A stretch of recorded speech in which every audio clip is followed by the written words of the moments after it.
And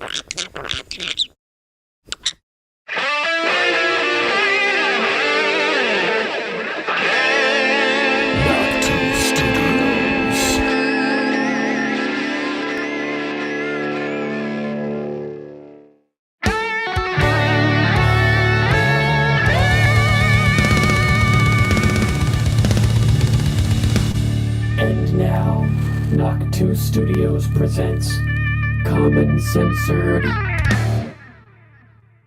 What's up, everybody, and welcome back to Common Censored. Thanks for being here, all of you censored commoners. Are you getting this over on Rumble? Let me know. I can't see it on my end on Rumble, so I don't know if there's something going on. Oh, looks like it's working now. Okay, good.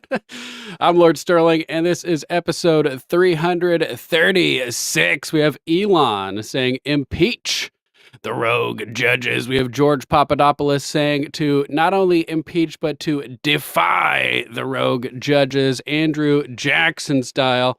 That's what I want to see. We have quantum connectivity achieved at Oxford University, allegedly.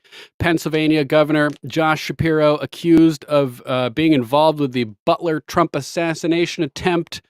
And Google removing Pride Month from their calendar. All kinds of fun stuff today, as usual. Make sure to join us Monday through Friday, 6:45 p.m.-ish Eastern Time, as we cover all the crazy clown world clusterfuck chaos that is 2025.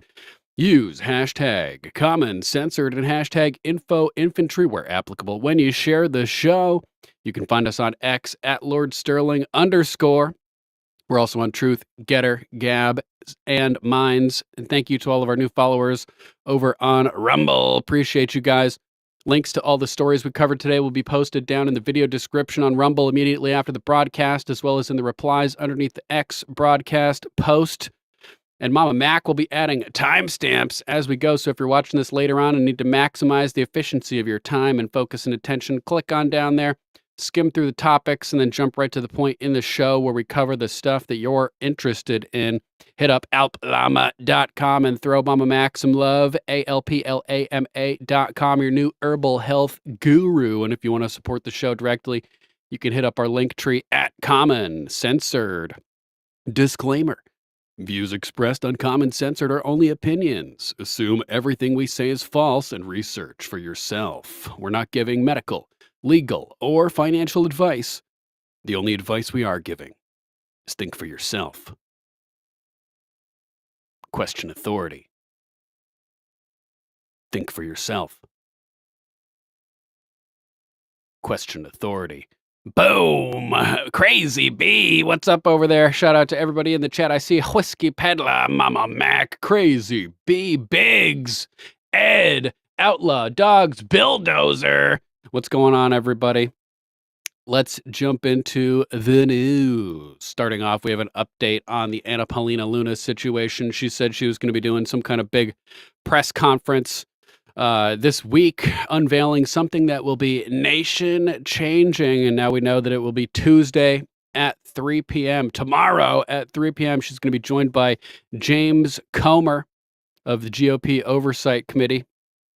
So this is going to be very interesting. She said, my press conference is confirmed for Tuesday, 3 p.m. Be joined by Jim Comer. And she had previously said she had an announcement next week that will impact the entire nation.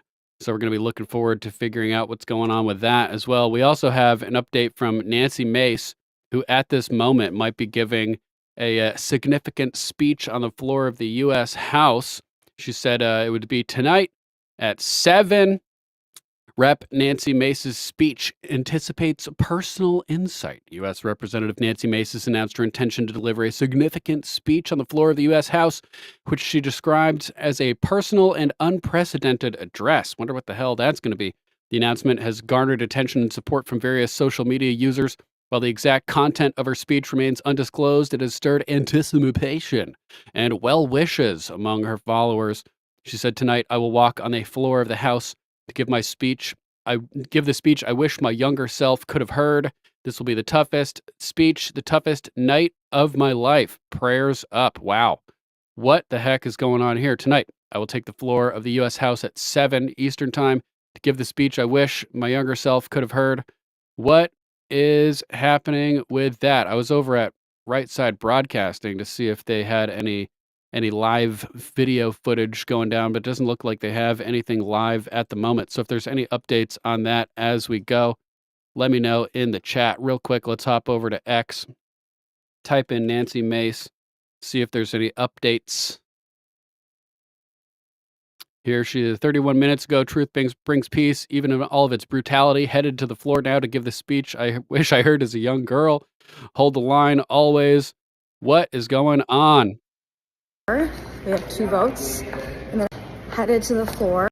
We have 2 votes, screwed it up. And then at 7 p.m. tonight, I give my speech. It's a speech that I wish my younger self could have heard. Yeah, truth brings peace, even in all of its brutality. Headed to the floor. Very bizarre. Very bizarre. Here's a preview of her speech on the House floor. Iron sharpens iron. Let's check this out. I am at about the end of my rope.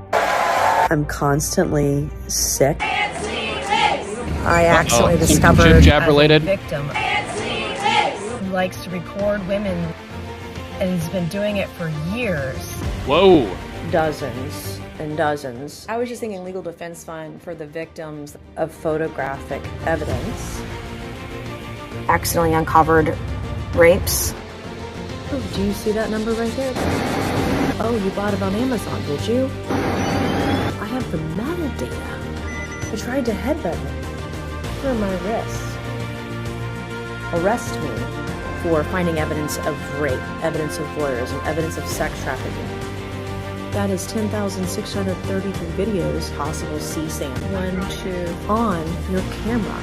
You were very hard. I like it. And I know where you fucking saved it. I'm kind of teary-eyed a little bit. Fuck you. I am at about the end of my rope.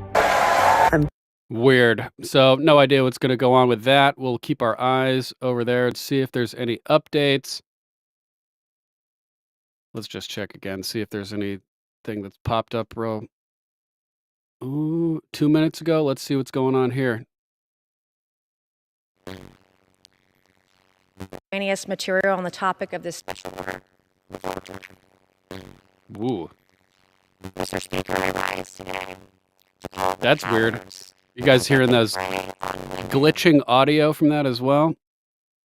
What the heck is going on? Let's see. Looks like Shipwreck is on it. God's love has shown me the light. So let the bridges I burn this evening light our way forward. As in many areas, God's word has given me wisdom. God's love has shown me the light. And God's grace has given me the strength to be here today. God placed this burden on my path, not to crush me, but to ignite something within me. A calling, a purpose, a responsibility, and courage, which I am using in spades today. The purpose of my speech tonight is to make sure these women will never be forgotten, and the men who hurt them will never be allowed to get away with it or hide again. God uses imperfect people to carry out his perfect plans. I ask God to fill me up, to be his vessel, and to use me for his purpose tonight. I ask for his protection as I expose the devil's hand today. In Jeremiah 6:16, it says, when we're at a crossroads, that we're to look at the ancient paths, look for the right way, and walk on it. When I was saved 5 years ago in church in May of 2019, it was a Saturday night, and I was there. I was at a crossroads in life. And when I heard this sermon with my child next to me, he put his arm around me. He said, Mommy, it's going to be okay. We are going to be okay. And I know that in God's faith, in his wisdom, when I listen, he shows us the way. And tonight it is God who is showing me the right path to take, because this is about truth. This is about unveiling evil that is in the state of South Carolina. And I want to quote Martin Luther King tonight, who said, the time is always right to do what is right. So what I am doing tonight, I know in my heart of hearts is right. I'm going to take this Bible a friend gave to me. I'm going to place my hand on this Bible. I swear to tell the truth, the whole truth, and nothing but the truth. So help me God. Today I'm going to free myself from the monster who broke me. Today I'm going to free other women who felt. I found a better video. I swear to tell the truth, the whole truth, and nothing but the truth. So help me God. Today I'm going to free myself from the monster who broke me. Today I'm going to free other women who fell prey to the same man. Today I will free other women further from a group of men who committed the most evil acts against them. I want every woman and girl to know in the country, you have a friend and you have a sister in me. And I will fight like hell for you every day of the week. We must never tolerate abusers masquerading as men of character. Abuse doesn't discriminate.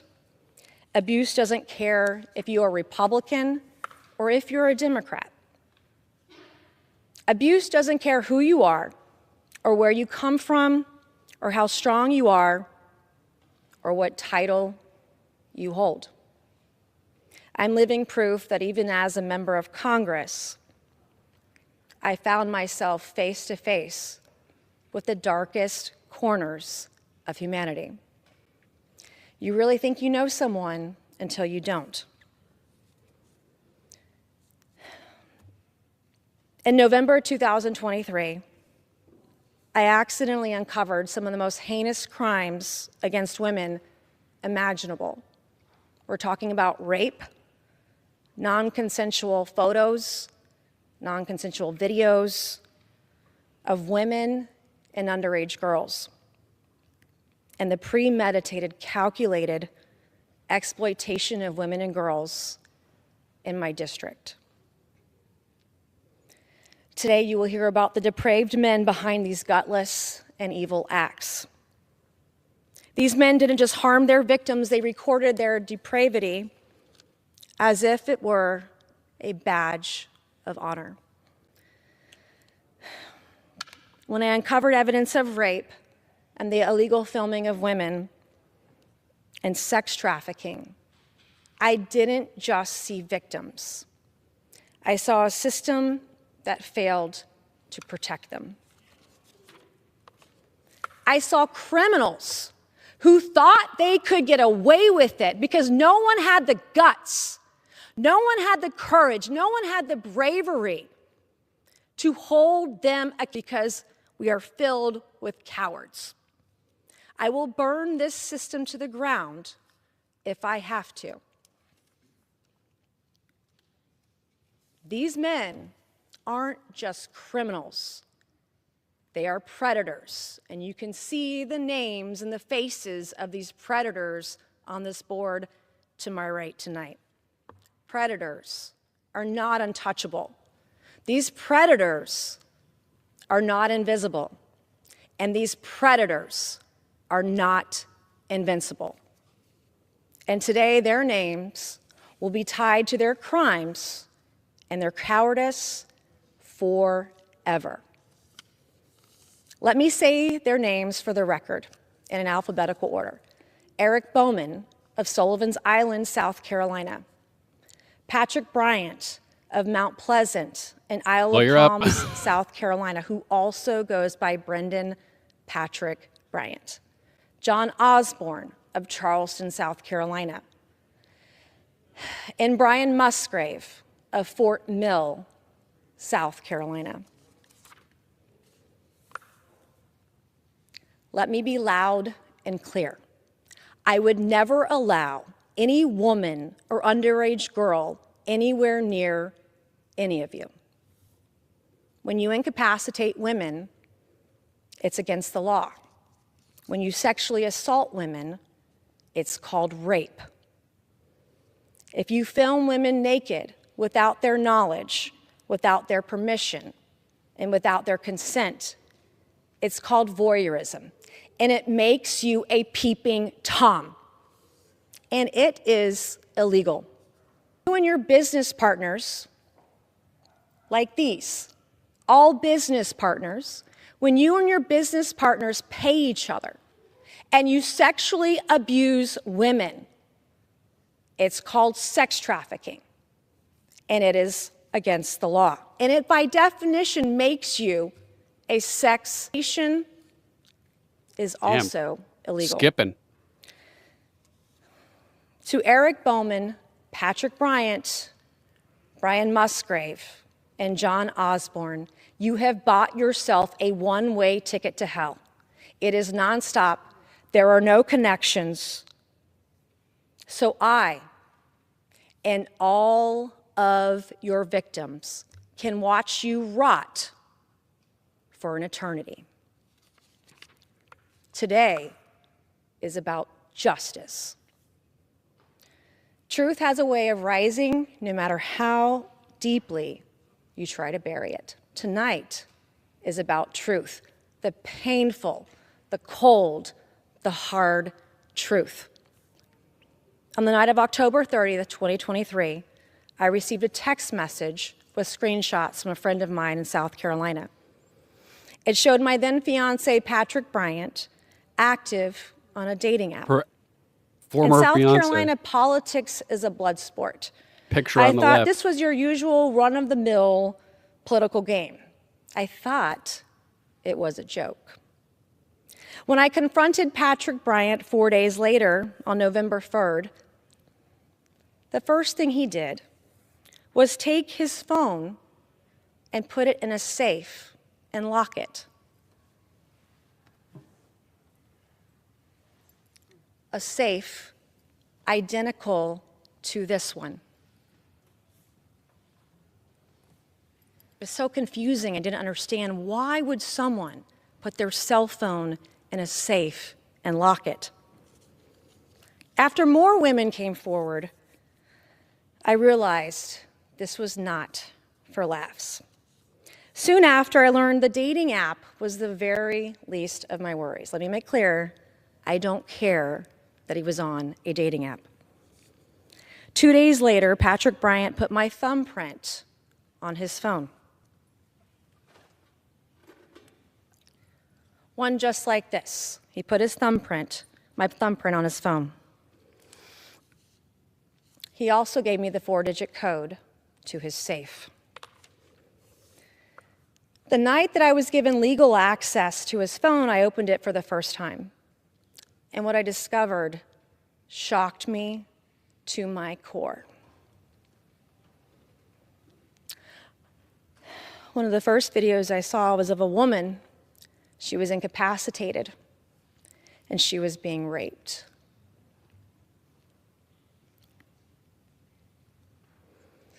I found some photos of what appeared to be a teenager undressed in the kind of underwear a child would wear.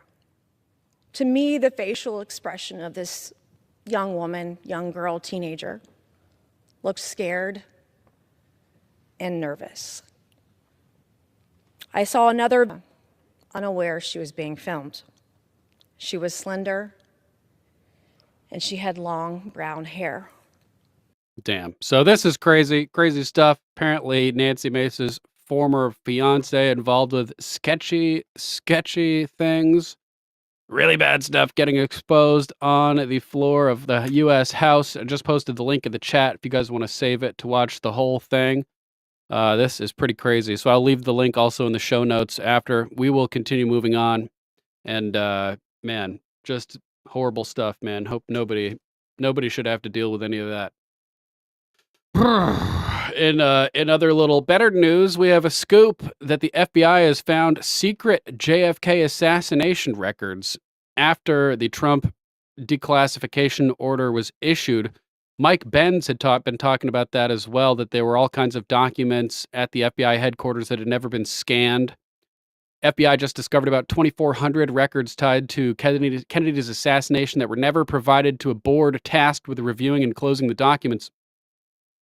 Axios has learned These still secret records are contained in 1,400 pages of documents the FBI found in a review triggered by President Trump's January 23rd executive order demanding the release of all JFK assassination records.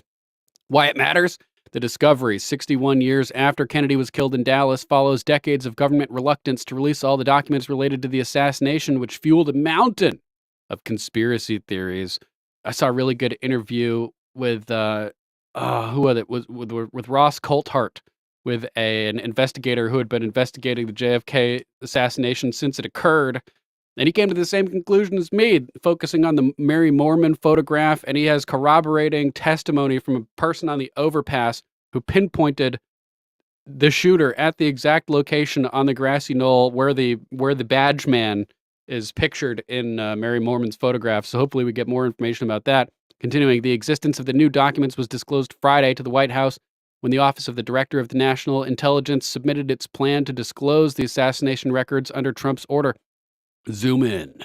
The contents of the newly found records are closely held secrets. The three sources who relayed their existence to Axios said they hadn't seen the documents, but the discovery of thousands of records on one of the most scrutinized events in U.S. history is likely to raise questions about the procedures for vetting and releasing information across the entire government. Quote, "This is huge. It shows the FBI is taking this seriously," said Jefferson Morley, an expert on the assassination and vice president of the nonpartisan Mary Farrell Foundation, the nation's largest source of online records of Kennedy's killing. He's sued the U.S. government for more records. Quote, "The FBI is finally saying, let's respond to the president's order instead of keeping the secrecy going."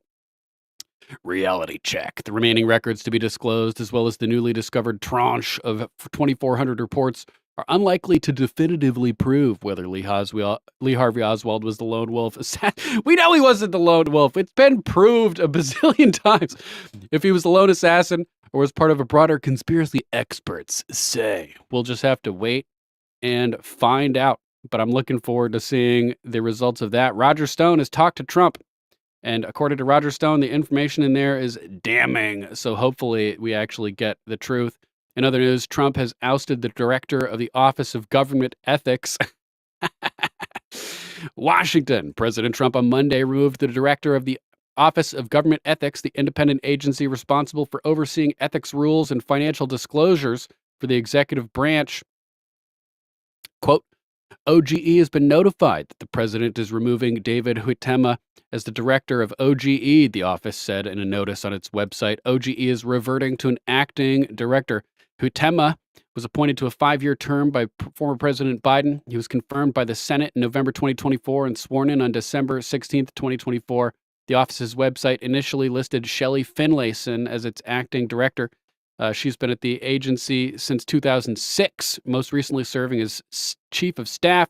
But Trump signed a document on Monday evening tapping Doug Collins, a Republican former member of Congress and current Department of Veteran Affairs secretary, to be the acting director of OGE. The move to oust Huitema comes 2 weeks after Trump fired at least 17 inspectors generals from their roles as watchdogs without explanation. Oh, there's just no explanation for that. And fuck you, CBS. And as Mr. Trump and Elon Musk's Department of Government Efficiency Task Force have upended multiple government agencies, the White House did not immediately respond to a request for comment. Oh yeah, just obliterate all of these agencies and everything. Burn them down and start over. We also have reports now that GOP senators are terrified of crossing President Trump and facing Musk-funded challengers. Like Elon Musk had said, if they don't vote for the nominee picks, they're going to get primaried hard. GOP senators are terrified over the prospect of facing primary challenges funded by Elon Musk if they stick their necks out by opposing President Trump's agenda. Let me grab Loki real quick. Loki, what are you doing over there? What are you doing, you crazy? The White House has signaled that Republicans who thwart Trump's agenda by voting against his controversial nominees or opposing efforts by Musk to freeze government funding and slash federal agencies such as U.S. aid will pay a political price. And that's a threat that carries a lot more weight when Musk, the world's richest person, could easily pour tens of billions, honestly, into a Senate Republican primary. Remember, he warned Republican lawmakers in December he was compiling a naughty list of members who buck Trump's agenda. Also pledged shortly after Election Day that his political action committee would, quote, play a significant role in primaries next year. And in related news, we now have Senator Susan Collins, one of the key swing votes, planning that she apparently is now going to be voting for RFK Jr. Wait a second. Is this the right post over here? Just asked GOP Senator Susan Collins, key swing vote, if she plans to support RFK Jr. for HHS. She says she does plan to vote for him. A big boost for his confirmation. She had said Kennedy told her that he would re-examine the White House NIH's cuts, and he, quote, seemed to understand the concerns that I was raising about what would be more important, very important biomedical research and clinical trials. So we now have Susan Collins on board to vote for RFK Jr. Let's hop over to Polymarket real quick and check what the odds are looking like right now. Tulsi Gabbard at 99%. RFK Jr. also polling 99%. You fuckers are fucked. You medical tyrants are screwed. Oh, man. If this actually happens, this is going to be real bad for these people.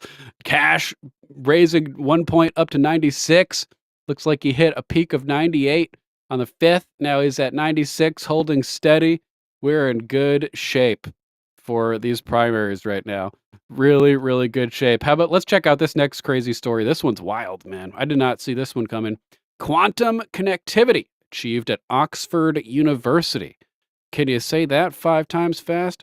Quantum connectivity. Researchers at the University of Oxford have achieved a significant advancement in quantum computing by demonstrating the ability to connect 2 separate quantum processors using a photonic network interface. This breakthrough allows quantum operations to be, quote, teleported, unquote, or transferred between the processors, effectively creating a fully connected quantum computer. And it's scalable, apparently, so you could build it bigger and bigger and bigger and bigger, and only limited to power by the amount of energy that you could put in, basically. The innovation could lead to the development of a, quote, quantum internet, enhancing security and computational capabilities far beyond current classical systems. Bricks News. Just in, Oxford scientists claim to have achieved teleportation using a quantum supercomputer. Let's check in. So there we go. I got that post. We have Ashton Forbes also commenting, a quantum internet breakthrough. Scientists have figured out how to create interactions between existing quantum systems. This can be used to create a, quote, quantum internet. The network can use qubits from 2 different systems to perform an operation, creating a, quote, hive mind super quantum computer. Bonus, entanglement as a resource? Entangling together 2 existing separate quantum computers is similar in theory to warp gates on the macro scale. Perhaps a clue to how teleportation could work. Very interesting. Let's check in with Jesse Mickles next, who was the host of that Jake Barber interview that we played last week. Jesse Mickles at Alchemy American on X, saying, yes, humans have achieved, quote, teleportation, unquote, with a quantum supercomputer. But it's not your sci-fi teleportation.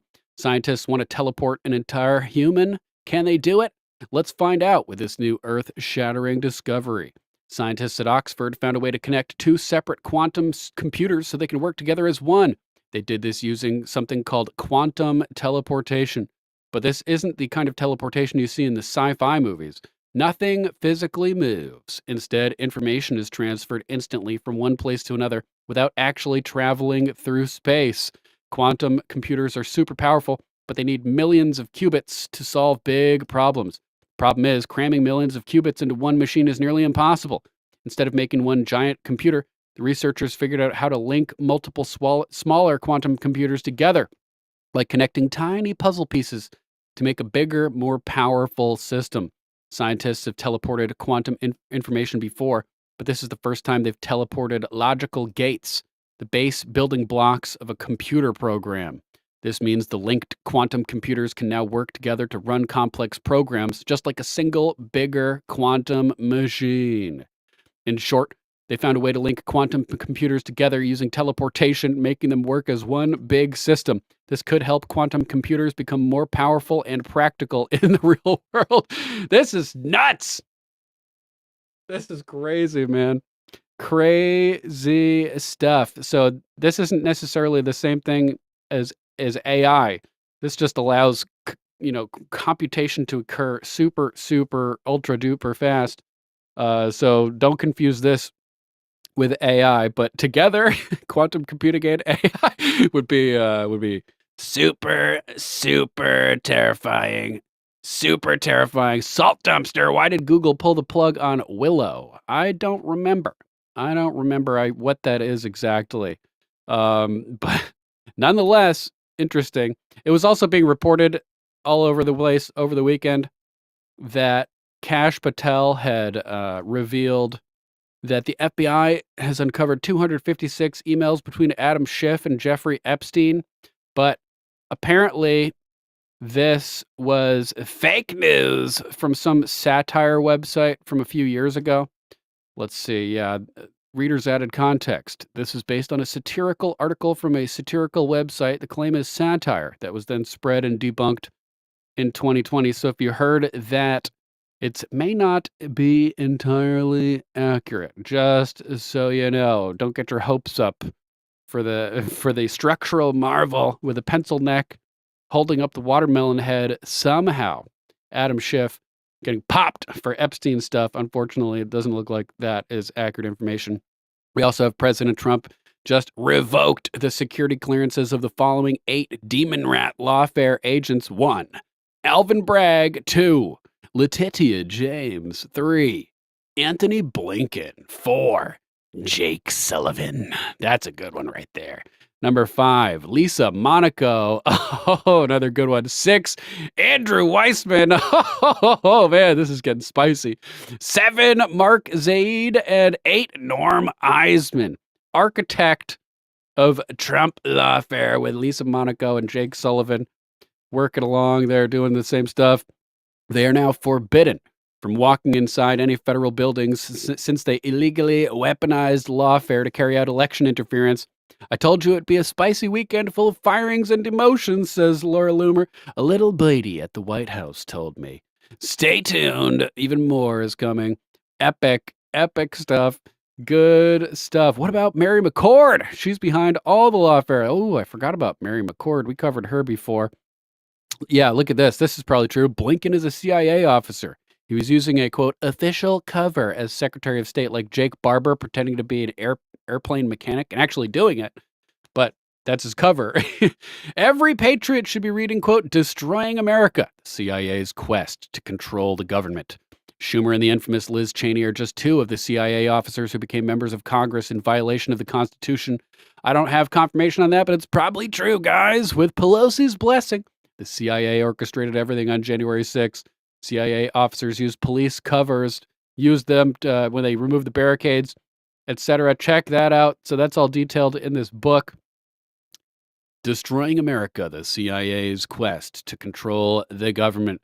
Yes, and barring Letitia James and Alvin Bragg from entering federal buildings could be problematic for their cooperation with a Chinese general and stuff in their lawfare cases against Trump. So hopefully that will will hinder their bullshit.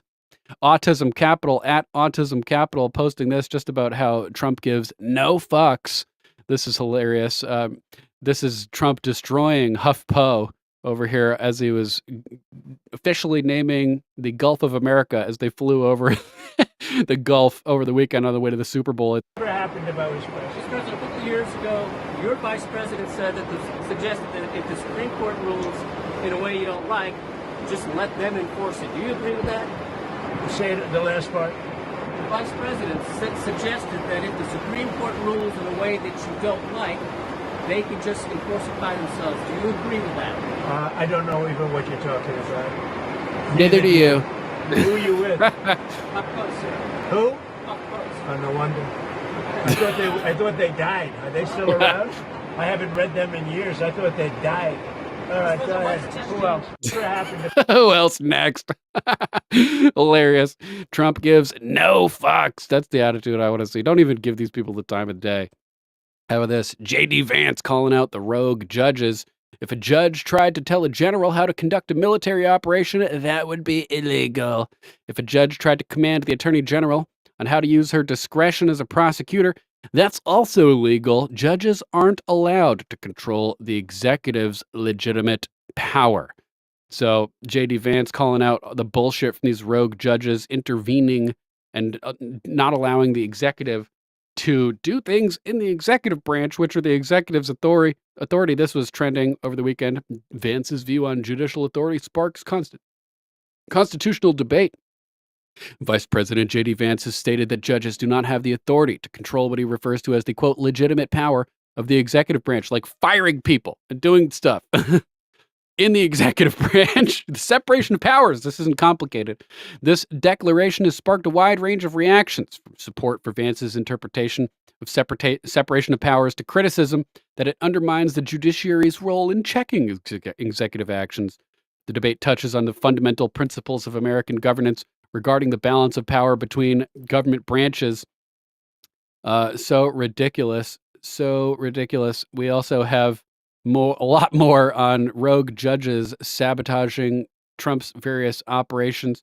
Here we have a judge extending a pause on Trump's federal buyout plan. A federal judge in Boston has extended an injunction blocking President Trump's plan to offer buyouts to federal workers. The decision delays the potential resignation of thousands of federal employees pending further legal review.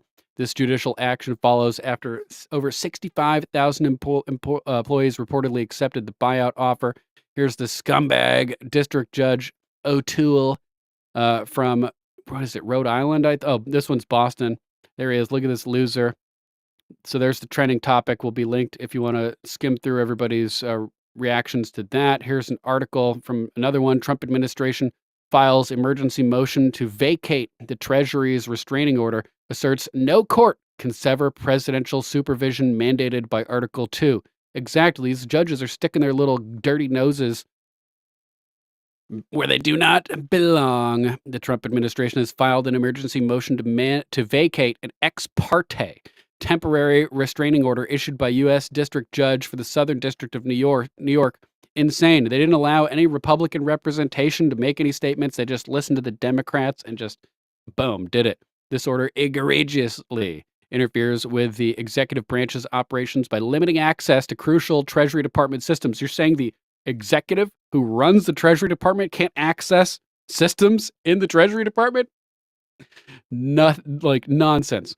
On Saturday, Obama appointee Judge Paul A. Engelmeyer issued an ex parte temporary restraining order that restricted access to Treasury systems exclusively to, quote, civil servants, explicitly excluding, quote, all political appointees from accessing these systems. You can't do that. You're in the judicial branch. It's up to the president who can access things in the Treasury. This is nonsense. Ex parte means, quote, the Trump administration lawyers weren't given notice, weren't allowed to argue, and weren't even in the room. Only Democrat attorneys general were heard, ensuring a predetermined outcome. Insane. So here's a post from Amuse talking about it. Lawfare. In an egregious and unconstitutional assault on executive authority, Judge Paul Engelmeyer has unilaterally forbidden all of Trump's political appointees, including Treasury Secretary, Scott Bessent, the Secretary of the Treasury himself, excluding him from accessing Treasury Department data. This ruling, concocted without legal precedent or constitutional justification, is nothing short of judicial sabotage. Worse, it was issued ex parte, meaning the Trump administration lawyers weren't given notice, weren't allowed to argue, and weren't even in the room. Only Demon Rat attorneys general were heard, ensuring a predetermined outcome. Engelmeyer's order is legally indefensible. He cites no statutory basis because none exists. He offers no constitutional rationale because the Constitution directly contradicts him. Instead, he fabricates a fiction that the duly appointed Treasury Secretary is nothing more than a ceremonial figurehead, akin to a powerless monarch, while unelected bureaucrats who answer to no voters control the nation's finances. This is judicial tyranny masquerading as jurisprudence. The implications are staggering.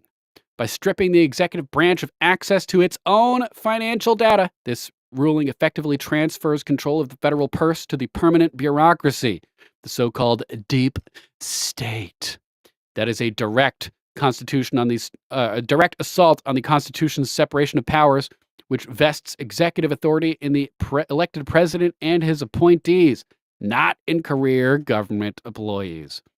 This is lawfare at its most brazen, a raw partisan power grab dressed up in legalese. If allowed to stand, this decision sets the precedent that any left-wing judge can unilaterally strip the president of his authority and hand it to the administrative state. That is not a republic. It is not law. It is judicial dictatorship. While the order is currently set to only last a week, no serious person believes this won't be extended if the courts think they can get away with it. The Trump administration should treat this for what it is, an unconstitutional usurpation, and consider defying it outright. That's what I've been saying needs to be done. No judge has the authority to cripple the executive branch and hand power over to unelected bureaucrats. Beyond that, the Supreme Court must intervene and overturn this blatant violation of constitutional governance. Judge Engelmayer should be barred, pirate style, matey, from hearing any future cases related to executive authority, and every demon rat lawyer who enabled this attack on the Constitution should be sanctioned. This is not a legal dispute. It is a coup by the judiciary against the elected government. It cannot be allowed to stand. Defy. Impeach. Oh, man. These people are highly frustrating. Highly frustrating. Yeah, lawfare, total BS. Tom Cotton posting outrageous. Obama Judge Paul Engelmayer didn't just bar Elon Musk and Doge from the Treasury systems. He barred the Secretary of the Treasury himself without citing a single bill or even allowing Trump admin to appear in court. This outlaw should be reversed immediately, and Engelmayer should be forbidden by higher courts from ever hearing another case against the Trump admin. He should be disbarred. Are you kidding me? Ignore it. Like Kathleen says, it's not legal. Have the Supreme Court intervene in an emergency order. Yes, I agree. Do not go along with this. Don't let them think that they can boss you around. Just refuse. Just refuse. Go full Andrew Jackson on these fucking scumbags. So the order temporarily blocks Doge and Besant from accessing a sensitive payment system that distributes Americans' tax returns, Social Security benefits, disability payments, and federal employee salaries. Yeah, I'm so worried about Elon Musk having access to that. He's the richest dude on the fucking planet. One of them. He doesn't need our money. He doesn't need, it's so insane. Oh, I'm worried that, Anna Navarro or whoever, these losers, I'm so worried that he's looking for business opportunities. So what, all the other billionaires and millionaires that were involved weren't looking for business opportunities before? It's just a problem when it's a Republican-ish type dude. Ridiculous. Also mandates the immediate destruction of any information that may have been copied or downloaded by Musk's team since January 20th, the date Trump was inaugurated. The order will remain in effect until a further hearing is scheduled for February 14th, Valentine's Day, when the court will consider whether to extend or modify the restraining order. On Saturday night, the Trump administration filed an emergency motion to dissolve, clarify, or modify an ex parte temporary restraining order issued by Engelmayer, asserting his ruling violates Article 2 of the Constitution. Article 2 of the United States Constitution establishes the executive branch of the government and the role of the president. The Trump admin argues that Engelmayer's decision represents a, quote, remarkable intrusion over executive authority, emphasizing that the separation of powers doctrine protects the president's right to supervise the executive branch, including all politically appointed leaders within the Treasury Department, according to the motion. So here's the details. If you want all of the dirty details from the motion to try to get rid of the TRO, there it is. Links will be in the description. Let's check out our next topic as Elon Musk demands impeachment. Not of President Trump, of the rogue judges involved in these power grabs. Elon Musk demands impeachment of, quote, corrupt, unquote, Obama-appointed judge for blocking Doge access to the key Treasury payment system. I agree. This dude needs to be eliminated. Legislative, or, with due process. Impeached. Tech mogul and free speech advocate Elon Musk, and this is written by Jim Hoft at Gateway Pundit, has called for the impeachment of an Obama-appointed federal judge after a controversial decision to block the newly established Doge from accessing a crucial Treasury payment system. The ruling, handed down by Judge Paul A. Engelmeyer, effectively cripples the department's ability to carry out its mandate to root out waste and streamline government spending. And from what I'm hearing, inside of this system, you can assign thousands of Social Security numbers to individuals who may not even still be alive.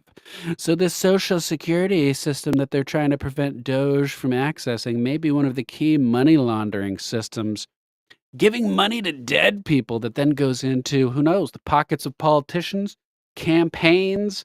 I don't know. I got some feelings that there's a lot of dirty stuff going on in there. That's right, Monty. Dirty deeds done dirt cheap. They're hiding something with that Social Security information. That's my feeling here.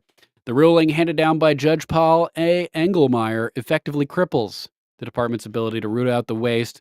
Engelmeyer's ruling, prompted by a lawsuit from 19 far-left state attorneys general, led by New York Attorney General Letitia James herself, claims that Doge's access to Treasury systems poses risks of, quote, disclosure of sensitive and confidential information. It increases the, quote, risk that the systems in question will be more vulnerable than before to hacking. What? You're putting tech experts in there. This place was filled by idiots before. You're like, this is like bringing someone down from Tech Mount Olympus to go through your system. Like, give me a break. Moreover, Engelmeyer ordered the destruction of all the data. Hearing is scheduled for the 14th. This is insane. Elon Musk exploded after hearing the so-called judge's decision. Quote, this ruling is absolutely insane, he wrote. Quote, how on earth are we supposed to stop fraud and waste of taxpayer money without looking at how money is spent? That's literally impossible, Musk added. Something super shady is going on to protect scammers. I agree. In a separate post, Musk called for the impeachment of Engelmeyer, or Meyer, whatever, who gives a fuck, who is a corrupt partisan operative whose decision serves entrenched bureaucratic interests rather than the American taxpayer. Quote, a corrupt judge protecting corruption, Musk wrote. He needs to be impeached now. Agreed. They need to put impeachment articles in front of Congress for all of these corrupt judges. The judges go through the same process for impeachment as presidents. So Congress people have to put articles of impeachment in front of Congress, and they go through the impeachment and the conviction in the same way. Let's do it.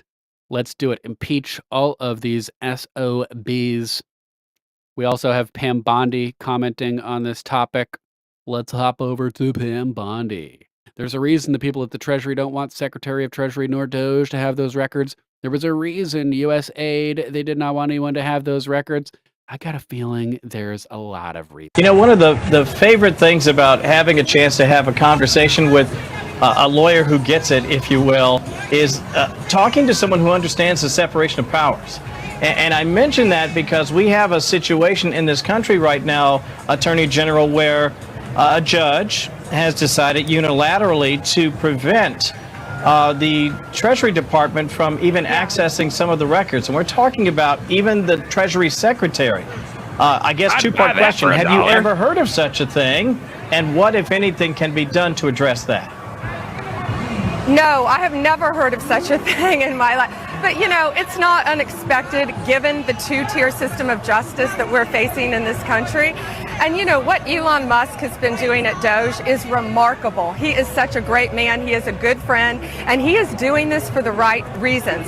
There's a reason the people at Treasury don't want the Secretary of Treasury nor Doge to have those records. There was a reason at USAID they did not want anyone to have those records. You know, we found out at USAID they're giving $1.5 million to Serbia for transgender. They're giving over $1 million, I think, to Guatemala for sex changes. This is not going to happen with American tax dollars any longer. And we're going to find out who you are, and it's going to stop. Boom. Let's go. She's right. There was reasons for all this. Next, let's hop over to James, the black conservative patriot. James, the original BCP over here.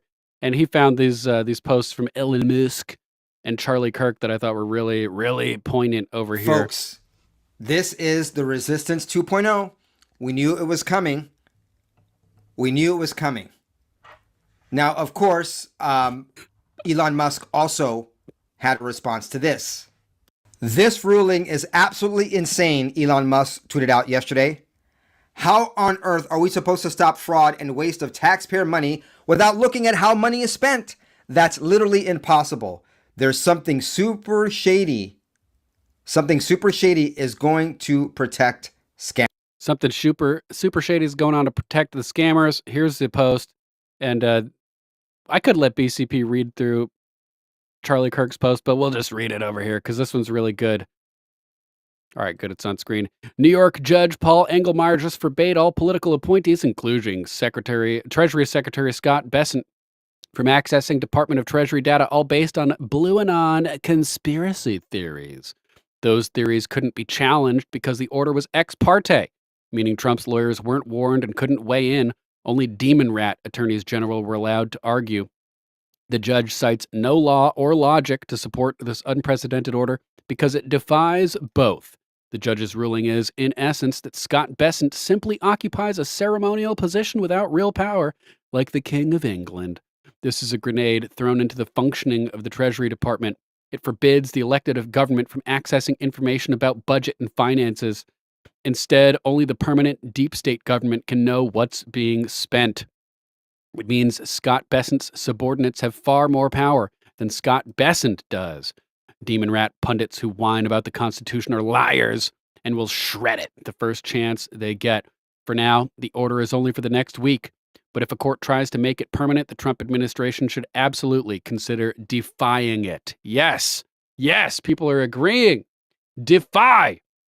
Better yet, SCOTUS should bar this judge from ever hearing similar cases again, and every demon rat lawyer involved should be sanctioned.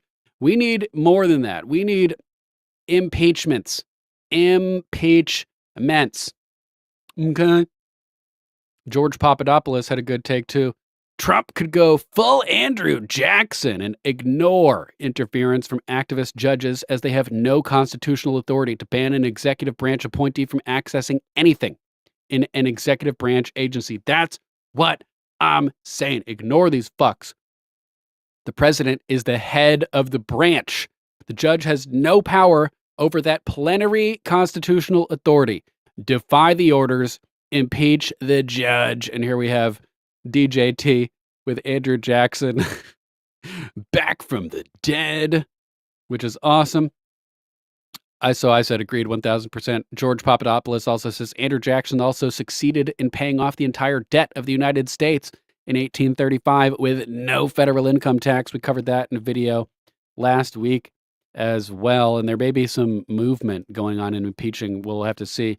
But here's a little snippet from Marbury versus Madison, I believe. Ignore the order, Elon Musk. This judge has absolutely no power to do this, as well as the actions being in violation of the Constitution. The law of the land. The general misconception is that any statute passed by legislatures bearing the appearance of law constitutes the law of the land.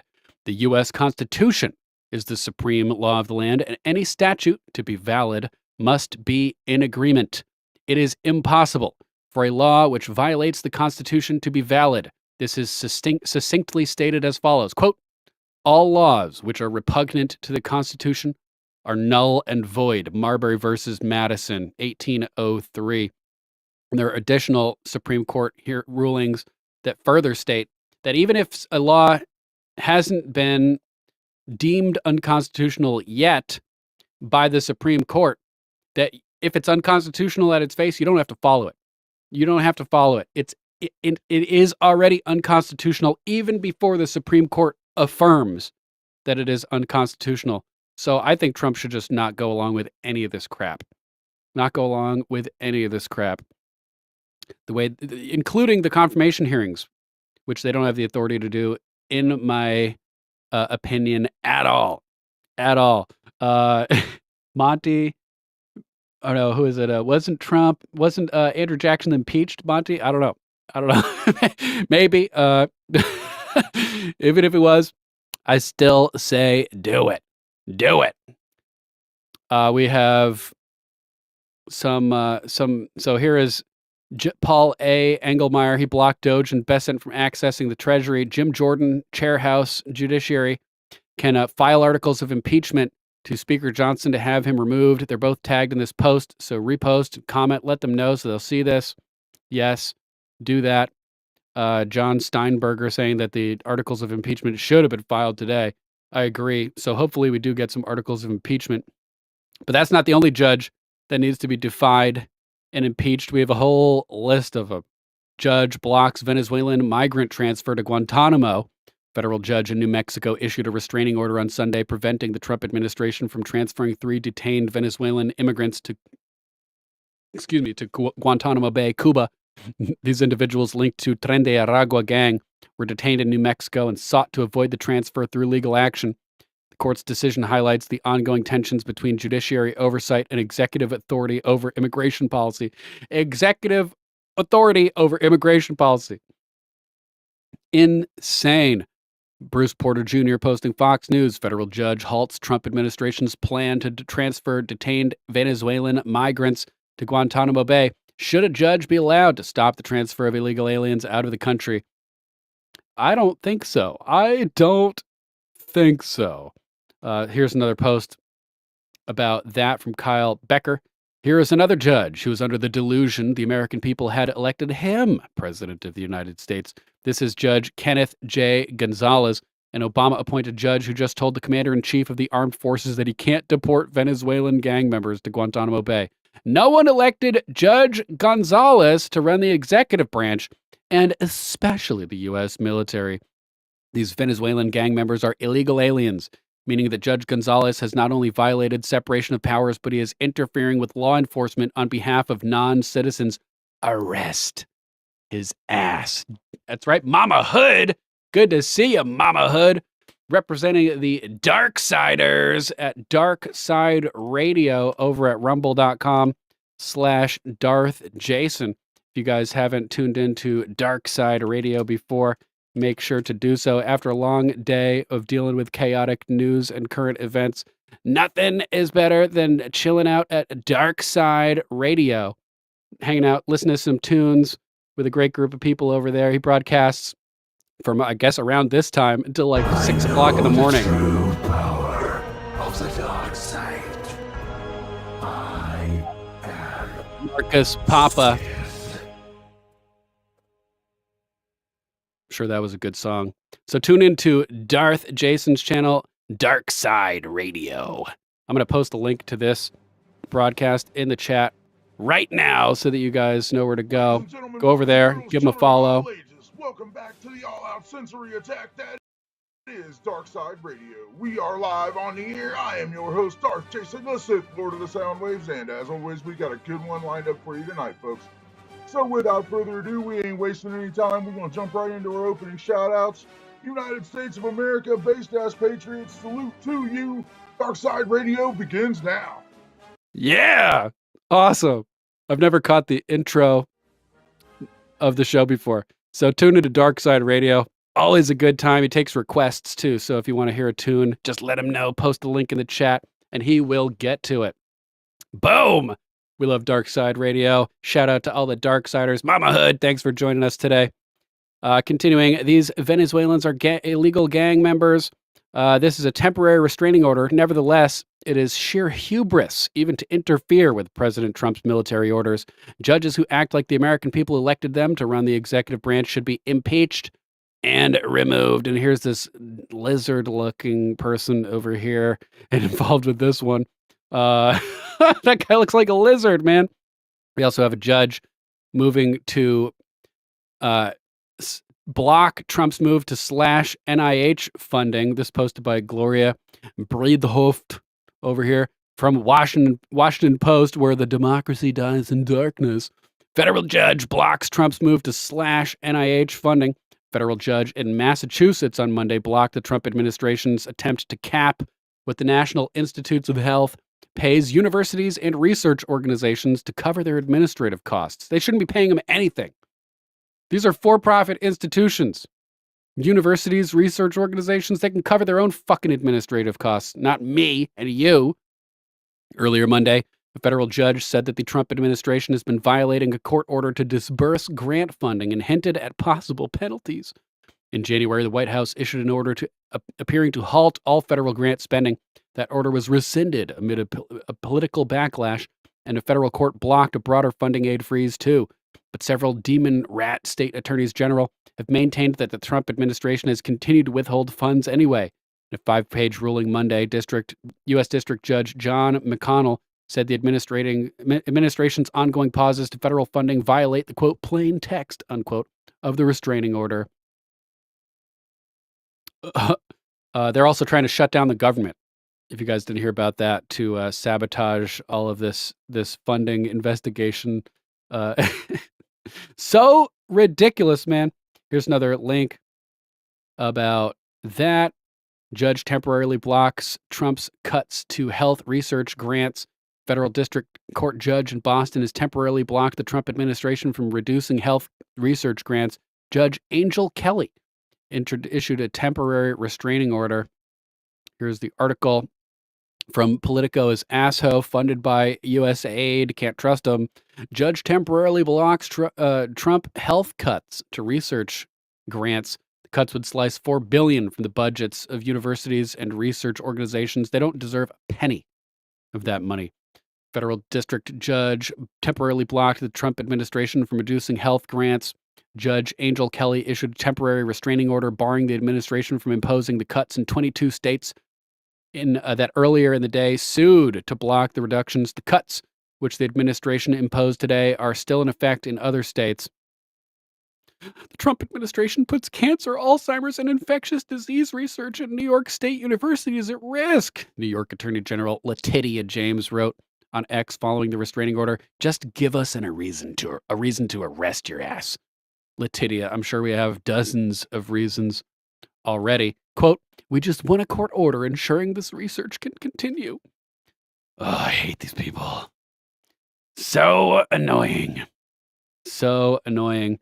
Let's see. Yeah, okay, moving on. We have operations halted over at the Consumer Financial Protection Bureau as they temporarily suspend most of their operations, including investigations and rulemaking following an order from the Trump administration. This decision came after a visit by members associated with Elon Musk's Doge. The suspension affects CFPB's headquarters in Washington, D.C., which is set to be closed for the week starting February 10th today. Elon Musk posting, CFPB has $711 million. That money should be returned to taxpayers. Financial watchdog put on ice. 1,700 employees told to stop working immediately. Russ Vought, Trump's OMB director and now acting Consumer Financial Protection Bureau chief, just froze the agency in its tracks, ordering all 1,700 employees to stop work immediately. Halt! Instead of demanding more taxpayer cash, Vought is forcing the CFPB to survive on its $711 million stockpile, calling out DC's reckless spending habits. He said, quote, I have learned that the Bureau has a balance of $711,586,678 in the Bureau of Consumer Financial Protection Fund. By law, I must take account of this sum when determining the amount, quote, reasonably necessary for the Bureau to fulfill its statutory authorities. I've determined that no additional funds are necessary. Ha! Good stuff. Good stuff. That's right. Sarah Smith saying the American taxpayers have suffered enough. The U.S. government in one meme. The U.S. taxpayer money coming through a pipe being funneled into J.B. Pritzker's fat gut over here. Well, the U.S. taxpayers just drink drops from the leak. Perfect meme. And Elon followed this all up by saying, CFPB RIP. Gunther Eagleman replying, yet another agency named something that has nothing to do with what they do. Control, Alt, Delete. They did above zero good things, but still need to go, says Elon Musk. The meme. CFPB 2011 to 2025. Peace, bitch. Peace. You just love to see it. We also have a story that alleges that Pennsylvania Governor Josh Shapiro has been linked to the Trump assassination attempt in Butler. A federal whistleblower and former Pennsylvania State Police employee has filed a criminal complaint against Pennsylvania Governor Josh Shapiro, alleging his involvement in an assassination attempt on former President Donald J. Trump that occurred in Butler, Pennsylvania. The complaint, filed on February 7th, 2025, has led to discussions and various reactions on social media with no confirmation yet from official sources. But crazy stuff, man. The documents are authentic. Former Pennsylvania State Police employer has submitted an official criminal complaint alleging that Governor Josh Shapiro was involved in the attempted assassination of President Donald J. Trump. The complaint was submitted on the 7th. She claims to have submitted a tip about this in July 2024, but said that it was blocked by the Biden administration. If true, this could be one for the history books. Hadassah Feinberg. Let's see. Defendants Josh Shapiro, Christopher Paris, Michelle Henry, Val Arkush, Larry Krasner, Francis Cardo. I, Hadassah Feinberg, affiant and federal whistleblower, hereby allege that defendant Joshua Shapiro, in his personal, individual, and official capacity, facilitated, organized, and carried out his plan to assassinate President Donald J. Trump on July 13th, 2024. Defendant Shapiro was unsuccessful in completing his mission, but is responsible for organizing and facilitating it, injuring the current president, and causing the murder of Corey Compertori.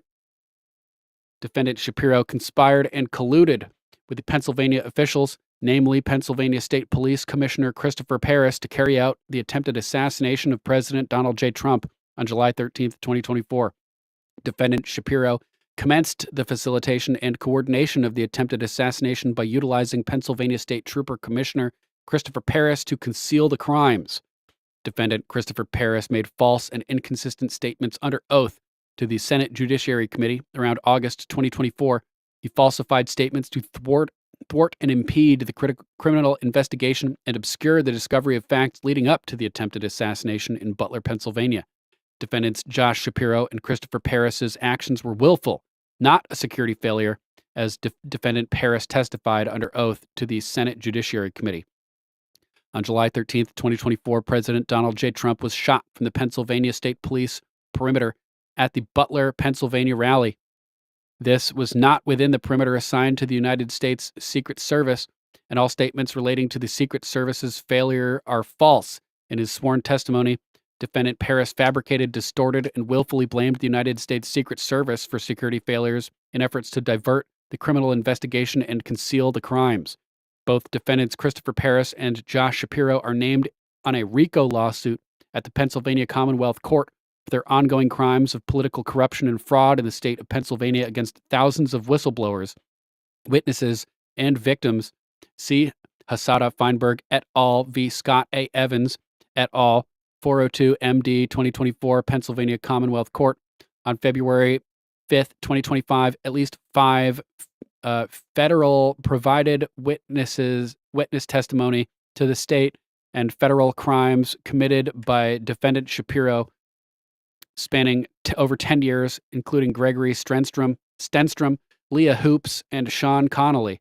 Witnesses providing testimony. In the days leading up to the attempted assassination, Alex Soros made credible threats to assassinate President Donald J. Trump.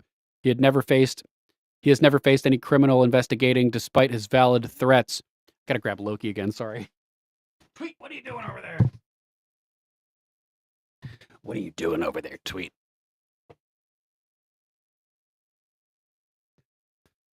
Defendant Josh Shapiro, a close confidant of Soros, the recipient of large campaign donations, carried out the premeditated plan to thwart President Trump from being elected.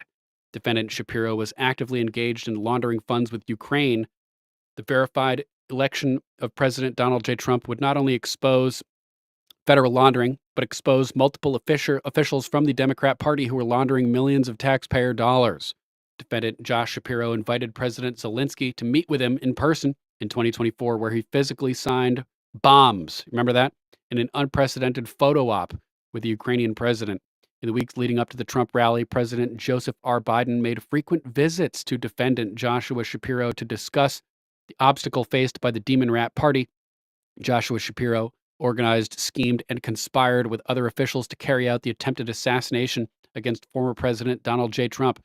Defendant Joshua Shapiro and Pennsylvania State Police Commissioner Christopher Paris are guilty and liable of willful misconduct, and their plans to facilitate and organize the attempted assassination must be investigated and charged.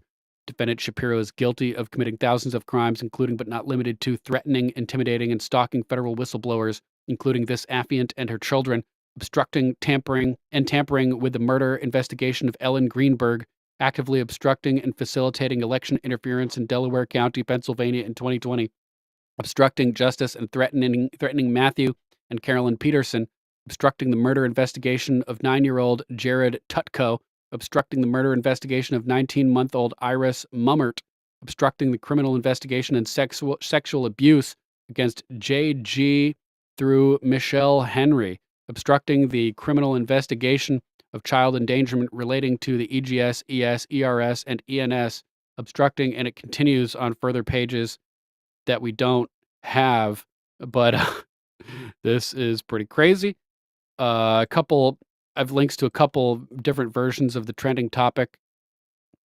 If you guys want to check out all the details, I did find the alleged whistleblower's account, but before we get to that, D. Knuckles posted, President Trump learned today, yesterday, I think, that a federal whistleblower and former PA State Police employee has come forward with information and filed a criminal complaint this week on February 7th, 2025, allegedly linking Pennsylvania Governor Josh Shapiro with the assassination attempt in Butler, Pennsylvania. I think we covered a story related to this back in July when the accusations were initially levied. Allegations from the private criminal complaint. So we covered all that stuff already. This links to an article from July about this. Joshua Shapiro charged. He was not charged, but he's charged in the sense that somebody has charged that he's accused. Attempted assassination. Here's the video from the whistleblower. To the American people, my name is Hadassah Feinberg, and I hereby affirm that I filed a private criminal complaint naming Joshua Shapiro, aka Governor Joshua Shapiro, in the state of Pennsylvania as a defendant for the attempted assassination against former President Donald J. Trump. I, Hadassah Feinberg, aka Affiant, hereby charge Governor Joshua Shapiro in his personal, individual, and official capacity with murder and attempted murder. Filed charges. Governor Joshua Shapiro conspired with multiple parties to act on the political scheme and carry out the attempted assassination of former President Donald J. Trump by and through an abuse of power, both directly and indirectly, in the state of Pennsylvania. Governor Joshua Shapiro, through the executive branch, enforced, conspired, and carried out the attempted assassination on former President Donald J. Trump on July 13th, 2024, because he knew that President Joseph R. Biden would be an unsuccessful presidential Democratic nominee running against former President Donald J. Trump. In the weeks leading up to the Trump rally, President Joseph R. Biden made frequent visits to Governor Joshua Shapiro. So she's just reading from the complaint, but crazy stuff. Here's her X account at Speak Up PA. She says, I'm a federal whistleblower who worked for the Pennsylvania State Police, Dauphin County, and was preliminarily accepted for employment within the FBI. Governor Josh Shapiro tried to lock me up and take my kids to silence and punish me for exposing the corruption in Pennsylvania, the murder of Ellen Greenberg, and the attempted assassination of President Trump. His criminal plans were unsuccessful, and I am still alive to testify. Let's keep it this way. So here she's posting a receipt from the FBI that she was, her application had been accepted at that point to serve in the FBI. We also have Tessa Grace posting another post from Speak Up over here. Hadassah saying there are two criminal complaints which implicate Governor Shapiro and for facilitating the attempted assassination against President Trump. First was filed on July 23rd. Second one was filed on February 7th. Please retweet to Trump, Elon, and others. So she's got more screenshots over here. Looks like this is the continuation after the fourth screenshot that we saw before. So it had said, obstructing justice in the criminal investigation relating to the manslaughter and kidnapping of Paul Warman, obstructing justice in the kidnapping and murder investigation of 6-year-old Adam Belagovsky, intimidating and threatening Special Agent and Investigator Mindy Kell, Amy Ostott, Rogette Harris, Casey Wright, Sherry Wright, Sharga Feinberg, Isabel Feinberg, Matt Peterson, Carolyn Peterson, Yvonne Wolski-Warman, Gregory Stenstrom, Leah Hoops, Sean Connolly, and thousands of other whistleblowers, victims, and witnesses across the state of Pennsylvania. Defendant Joshua Shapiro has been abusing his authority for years to obstruct criminal investigations and line his greedy pocket.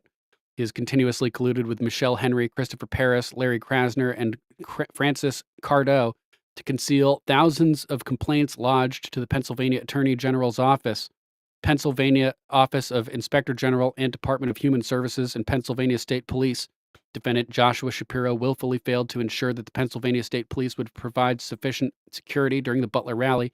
Despite the expensive security detail he provides to himself, Pennsylvania State Police commenced a walkthrough prior to Butler rally and knew at the time that Thomas Matthew Crooks would be carrying out the attempted assassination.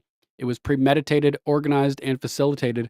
Big accusations, not seen a lot of evidence in this, but hopefully it comes out if it's there. Thomas Matthew Crooks purchased ammunition for the attempted assassination on July 5th, 2024, the same day this affiant notified Joseph R. Biden and President Donald J. Trump about Shapiro's heinous crimes and its national security threat.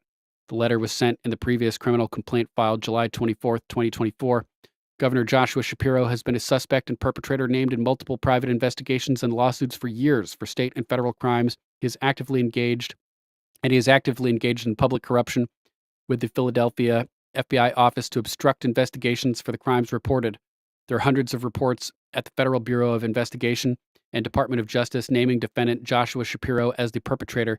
He's maintaining an organized criminal enterprise and it must be dissolved.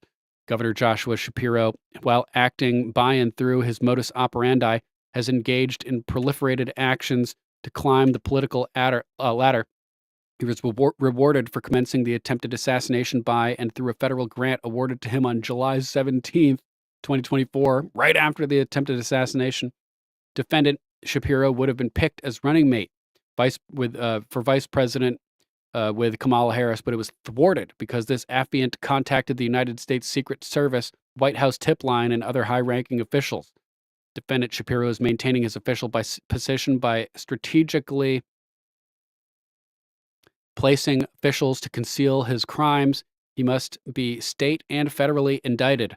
This private criminal complaint is time-sensitive. Defendants Shapiro and Paris are national threats to the United States of America. Any efforts from District Attorney Richard A. Goldinger to obstruct, ignore, or delay this second private criminal complaint will be referred for federal investigation. This matter is serious, fact-based, and must be thoroughly investigated. Defendant Joshua Shapiro has utilized his influence over the Philadelphia Inquirer, managed by Larry Weilheimer, to broadcast false information and conceal thousands of crimes. Judge Gail A. Weilheimer and Lori Shapiro are close friends in the Jewish community. Both Lori and Gail are concealing thousands of crimes committed by defendant Shapiro, including healthcare fraud with UHS and so much more. Governor Joshua Shapiro and his abuse of power, so is Israel involved with this too? In his abuse of power, has manipulated and willingly engaged in state and federal crimes for more than 10 years against the Commonwealth citizens and other political officials who expose his criminal acts. He targeted Doug Mastriano's campaign. Remember Doug Mastriano? He would have been great. He destroys all political opponents and whistleblowers and will go to any measure to obstruct justice in this case. Got to grab Loki again. Damn it. Loki, what are you doing? What are you doing, tweet? On July 5th, 2024, a letter to former President Donald J. Trump and President Joseph R. Biden was mailed regarding Shapiro's crimes and corruption across the state of Pennsylvania. The letter was mailed by the affiant due to the severity of the crimes being committed by defendant Joshua Shapiro. On the same day, Thomas Matthew Crooks purchased ammunition to carry out the attempted assassination. July 11th, 2024, 2 days ahead of the Trump rally, a PSP area commander did a walkthrough of the Butler grounds and assured the Secret Service that agents at the area would be covered by Butler's ESU team. On July 13th, 2024, this affiant contacted the Secret Service to provide a tip, which was blocked by Biden's administration. July 15th, 2024, through July 23rd, 2024, this affiant communicated with Secret Service agent John T. Donahue and provided numerous documentations. Loki, come on! What are you doing, tweet? What are you doing? Documentations related to the crimes committed by Governor Joshua Shapiro and the Philadelphia FBI's involvement in covering up the crimes of defendant Joshua Shapiro. Agent John T. Donahue sent the complaint to headquarters, but the Biden administration blocked it. March 9th, 2024, Supervisory Special Agent Kenneth Keller advised this affiant through email that he contacted the FBI Philadelphia personnel, FBI Victim Services, and management in the Washington field office, and that they advised him to direct the affiant to Philadelphia FBI. Agent Kenneth Keller informed this affiant that the crimes being reported are not occurring in his jurisdiction, and that he has no jurisdiction to assist Pennsylvania victims. He advised the affiant to contact the Department of Justice. This affiant contacted the Department of Justice and Federal Bureau of Investigation. Up until recently, ex-FBI Director Christopher Wray was conspiring with the Biden administration and concealing the reports. Now that he has resigned, this private criminal complaint must be investigated. I'm requesting that additional charges be brought against defendants Joshua Shapiro and Christopher Paris for crimes committed against whistleblowers, witnesses, and victims, and charges shall be brought against any other individuals known or unknown who conspired with defendant Joshua Shapiro to commit any state or federal crimes in Pennsylvania over the last 10 years.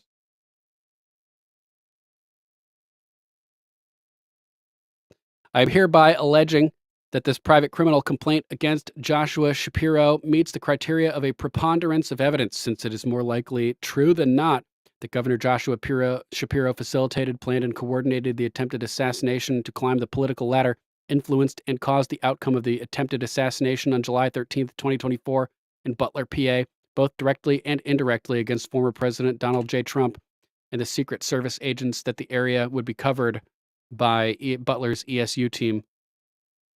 Insane. This is all completely insane. Completely nuts. Twerky, have a good one, bro. If you want to read the rest of it, link will be in the description. Patriot Parker saying, holy shit, if this is true, get your popcorn. Agreed, she replied, saying, it is true. I filed a massive RICO lawsuit at the Pennsylvania Commonwealth Court. See Feinberg et al. V. Evans.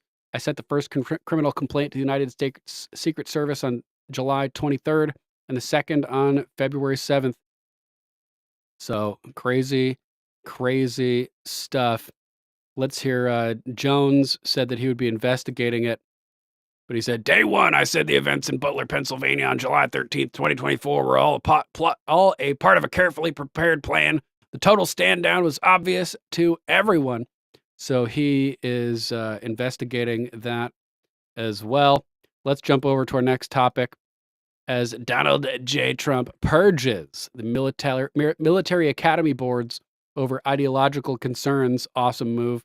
President Trump has announced the immediate dismissal of the boards of visitors for the U.S. Army, Air Force, Navy, and Coast Guard academies, stating that these institutions had been influenced by what he describes as, quote, woke leftist ideologies over the past 4 years.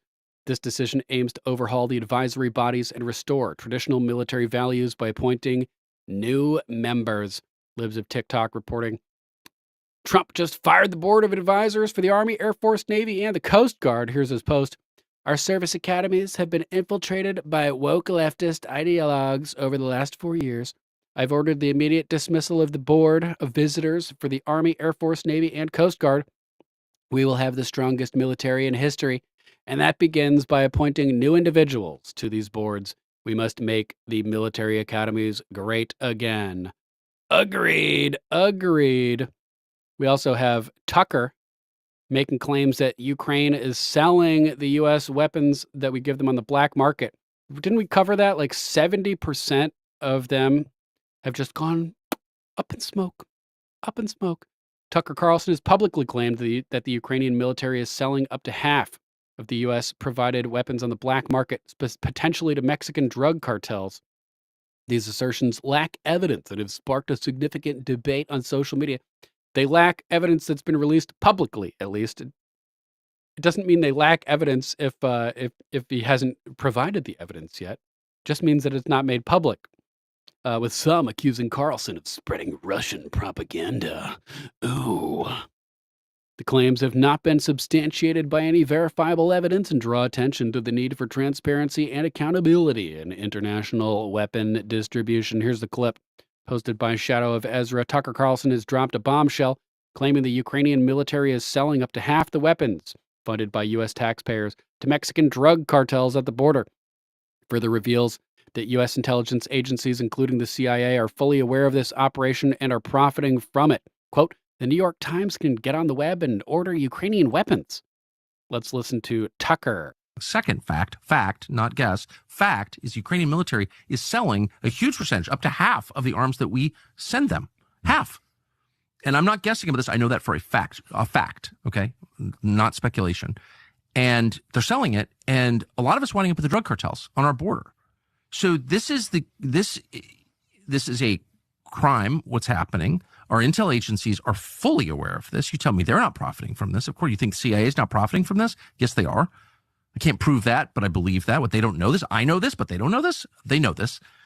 And no one is saying it. Like, no American seems aware of this. We're sending these arms to Ukraine, hundreds of billions of dollars, and it's being stolen and sold to our actual enemies. Like, what's up? Try not to swear. What is this? Yeah, well, the reason why is because you have Zelensky, it was about 3 weeks ago, I think, was specifically asked this question. So he went at some length in one of his interviews to say, oh, no, absolutely not. There's no truth to that at all. We've implemented all this thing. I know that, but the media just reported what he said. You know, the New York Times could get on the web and order Ukrainian weapons. That's a fact. I'm not guessing. It's a fact. They could do that today. Like, second. Yeah, didn't we talk about people who had actually purchased some? I think that was covered fairly recently. In other good news, we have the U.S. military reinstating their ban on transgender recruits. Secretary of Defense Pete Hegseth has issued a memo effective February 7th, 2025, reinstating a policy that prohibits individuals with a history of gender dysphoria from joining the U.S. military and halts all gender-related medical procedures for current service members. Yes. This decision reverses previous allowances made during the Biden administration, bringing back restrictions similar to those implemented under President Trump. So, libs of TikTok posting the memo from Hegseth, effective immediately. All new accessions for individuals with a history of gender dysphoria are paused, and all unscheduled, scheduled, or planned medical procedures associated with affirming or facilitating a gender transition for service members are paused. America is healing, says libs of TikTok. Here is the full document. Subject: prioritizing military excellence and readiness. The Department of Defense's mission requires service members to abide by strict mental and physical standards. The lethality, readiness, and warfighting capability of our force depends on service members meeting these standards. Those standards. The department must ensure it is building, quote, one force, unquote, without subgroups defined by anything other than ability or mission adherence. Efforts to split our troops along lines of identity weaken our force and make us vulnerable. Such efforts must not be tolerated or accommodated. As the president clearly stated in Executive Order 14183, prioritizing military excellence and readiness, January 27th, 2025, quote, expressing a false gender identity divergent from an individual's sex cannot satisfy the rigorous standards necessary for military service. Effective immediately, all new accessions for individuals with a history of gender dysphoria are paused. And all unscheduled, scheduled, or planned medical procedures associated with affirming or facilitating a gender transition for service members are paused. Individuals with gender dysphoria have volunteered to serve our country and will be treated with dignity and respect. The Undersecretary of Defense for Personnel and Readiness has authorized and delegated the authority to provide additional policy and implementation guidance outside of the normal DoD assurance process, including guidance regarding service by service members with a current diagnosis or history of gender dysphoria to implement this direction. So there we have it. About time. Common sense is back. Common sense is back. We also had some funny stuff going down at the Super Bowl. Taylor Swift got booed at Super Bowl licks, which is hilarious. It is. She says, "What the fuck is going on?"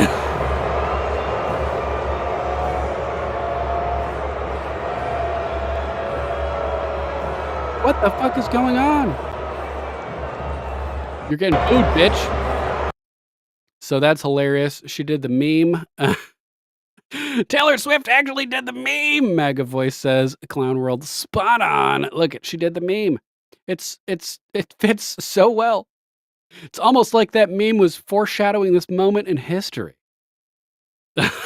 They're the same picture. You know, like the hairline. Oh my God, dude. That is too funny. Too funny. Too funny. So she got booed, and apparently the song that was performed at halftime by Kendrick Lamar was all about exposing P-Pop, Diddy Pop, and Drake for child-related and trafficking-related crimes, which is kind of interesting. Let's go ahead and terminate the YouTube feed real quick while I'm thinking about it. If you're watching on YouTube, come join us on Rumble and X as we go alt tech exclusive. Wendy in the house bringing a raid from 2 Mics live in a couple minutes. Sounds good. Thanks, Wendy. So here's the link in YouTube to come join us as we transition to alt tech. If you can't make it, we'll catch you on the flip side. But that's right, Mama Mac. Come rumble with us. All right, until next time, let's get ready to rumble.